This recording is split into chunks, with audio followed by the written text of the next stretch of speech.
नमस्कार सभी को। आज एक दो टॉपिक जो कमेंट्स में मेरे को मिले हैं, उनको लेकर थोड़ी-सी बातचीत है मैं कर लेता हूँ। और सबसे पहले तो मैं ये बता दूँ कि कल मैंने एक वीडियो बनाया था रीड से प्री के लिए, जो आपने नहीं देखा तो आप देख लेना, लिंक डिस्क्रिप्शन में मैं दे दूँगा, बाकी चैनल पर जाएँगे तो वहीं भी मिल जाएगा। मैं टाइम टू टाइम हर दिन एक ऐसा वीडियोज़ जो रीड से संबंधित आपके लिए लाता रहूँगा और मीन्स के लिए भी बहुत जल्दी लेके आऊँगा। और मैं एक चीज़ और करने वाला था कि हमारे जो प्रीलिम्स के अंदर टोटल जो पिछला पेपर हुआ 2022 वाला रीट का और 2021 वाला, मैं दोनों के दोनों पेपर है वो आपको इसी चैनल पर हल करवाने वाला हूं। तो आप मेरे साथ जरूर जुड़िए रहेगा ताकि आपको वो पूरी जानकारी मिलती रहे। बाकी मेंस के लिए भी एक वीडियोस लाने वाला हूं कि कैसे आप जो सिर्फ मेंस की प्रिपरेशन कर रहे हो वो किस तरीके से किस किस बुक को पढ़ेंगे तो आराम से हो जाएगा। और प्रीलिम्स के लिए जैसे मैंने बताया था, बाकी आप कमेंट करते रहना, उस आधार पर मैं बताता रहूंगा।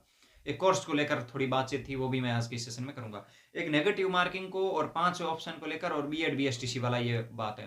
देखिए, सबसे बड़ा जो सवाल था वो मेरे पास आया था, वो बीएसटीसी और बीएड वाला था कि सर हम अभी फर्स्ट ईयर में हैं, यानी हमने 2023 में प्री दिया था बीएसटीसी का, या बीएड सॉरी पीटीटी का प्री दिया था 2023 में। अभी हमारे फर्स्ट ईयर के शायद एसटीसी के एग्जाम भी नहीं हुए हैं, तो क्या हमें इसमें शामिल करेंगे या नहीं करेंगे? इस सवाल का जवाब क्या होगा?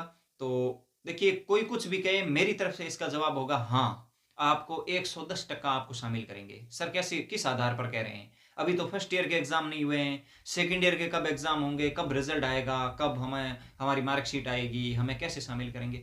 मेरी एक बात सुनना, और मेरा मानना क्या है वो मैं बता देता हूँ।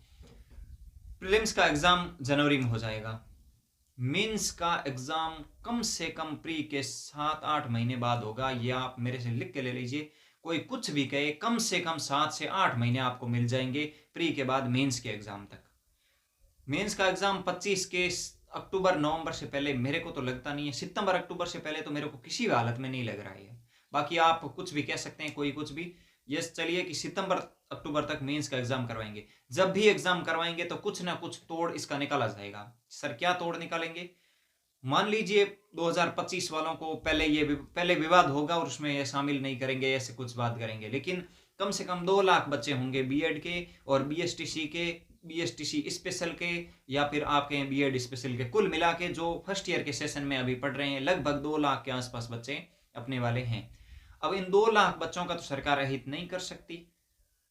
आप खुद सोचिए, मैं जब 2022 के एसटीसी फाइनल ईयर में था, तब हमारा रिजल्ट है वो 11, आपको सभी को पता होगा, 11 जनवरी 2023 को रिजल्ट निकाला था, जबकि 25 फरवरी 2023 को मेंस था। तो देखिए, मतलब आप खुद सोच के देखिए कितना अंतर आया है। मतलब 1 महीने बाद मेंस का एग्जाम है, उससे 1 महीने पहले उन्होंने जबरदस्ती विवाद करके और दंगा दंगा जो भी कुछ करके रिजल्ट निकलवाया, फिर हमें मेंस में शामिल भी किया, ज्वाइनिंग भी दी, सब कुछ हुआ। तो इस बात को बिल्कुल दिमाग से निकाल दीजिए कि 2023 में जो प्री देके आए उनको शामिल करेंगे कि नहीं करेंगे। जो भी अभी फर्स्ट ईयर में हैं, जिनके एग्जाम अभी नहीं हुए तो हो जाएंगे, आपको 110% शामिल करेंगे। आपको अपनी प्रिपरेशन को मजबूत करना है। ये बात क्लियर हुई। नेगेटिव मार्किंग को लेकर मेरा मानना यह है कि इस पेपर के अंदर नेगेटिव मार्किंग नहीं होगी। पात्रता परीक्षा है, इसके अंदर कोई नेगेटिव मार्किंग की संभावना बिल्कुल भी नहीं है। बाकी आप देखिए, अफवाहें चलती रहती है। मेरा तो ये मानना 1% भी संभावना नहीं है इसमें नेगेटिव मार्किंग की। और सर दूसरा सवाल था 5वां ऑप्शन, ये क्या है और नया? देखिए, 5वां ऑप्शन क्या है? अनुत्तरित क्वेश्चंस वाला। अब सिंपल बात है, सोचने वाली सिंपल सी आपकी जो माइंड सेट में अगर आप सोचते हैं, तो जहां माइनस मार्किंग नहीं है तो 5वें ऑप्शन का रोल खत्म। मतलब कि जैसे माइनस मार्किंग नहीं है तो इसका मतलब ये हुआ कि हम 150 में से 150 क्वेश्चन को अटेंड करेंगे, तो हमें 5 ऑप्शन से लेना देना क्या है? फिर कोई लेना देना ही नहीं है 5 ऑप्शन से। अगर माइनस मार्किंग होती, हम किसी क्वेश्चन को छोड़ते, तब तो हम वहां नेगेटिव मार्किंग का इफेक्ट पड़ता, इसलिए हम अनुत्तरित क्वेश्चन को लगाते ही। वरना हम अनुत्तरित क्वेश्चन का यहाँ क्या लेना देना? कुछ भी नहीं आ रहा तो फिर अकड़ पकड़ बम्बे बोर्ड कुछ तो लगाएंगे ही लगाएंगे। तो वो चीजें हैं। और एक प्री के कोर्स को लेकर है, सर हमने पहले कोर्स ले रखा था, अब उनके सिर्फ नोट्स लिखे हैं, तो क्या उससे काम हो जाएगा? बुक पढ़ें या नहीं पढ़ें? एक तो मेरी बात आप कान खोलकर स्पष्ट तरीके से सुन लीजिए। एक चीज के लिए एक सोर्स पढ़ेंगे, चाहे तो आप किसी कोर्स के कोचिंग के नोट्स लिख रखे हैं तो वह पढ़ लीजिए, चाहे आप किसी की किताब पढ़ रहे हैं तो एक पढ़िए। मेरा तो मानना यह है। मैंने पर्यावरण के लिए कल भी आपको एक बुक बताई थी, मुकेश पांचोली सर की, पढ़ लीजिए। हिंदी ग्रामर के लिए 9वीं 11वीं, वो 9वीं से लेकर 12वीं तक की हिंदी व्याकरण चलती है, वो पढ़ लीजिए। और शिक्षण विधियाँ किसी एक टीचर की अच्छे वीडियो देख लीजिए, उनको कॉपी में लिख लीजिए और उन्हीं को बार-बार पढ़ लीजिए, आपका काम हो जाएगा।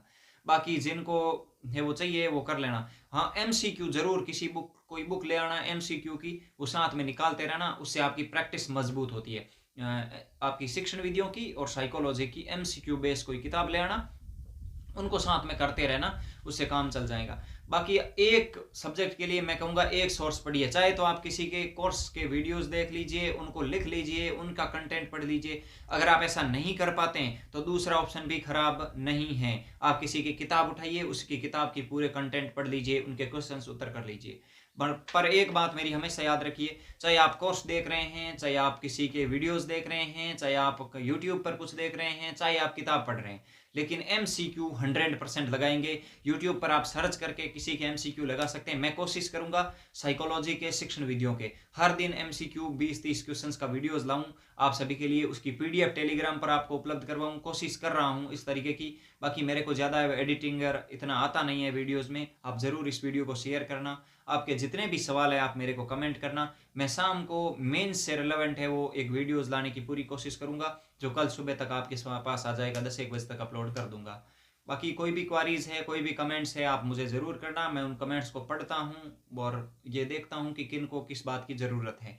एक दो कमेंट्स इस तरीके से थे बीएड बीएसटीसी से नेगेटिव वाले, तो मैंने बना दिए। बाकी आप सभी की इस तरीके से दुआ बनती रहे, और देखिए ऊपर वाला जो करेगा वही होगा, आप इसमें हम कुछ नहीं कर सकते, हम अपनी मेहनत कर सकते हैं। आप अपना 100% दीजिए, बाकी डिपेंड यही है कि अपना जो कर्म है और अपनी जो किस्मत है उसके आधार पर आपको वो सफलता मिल जाएगी।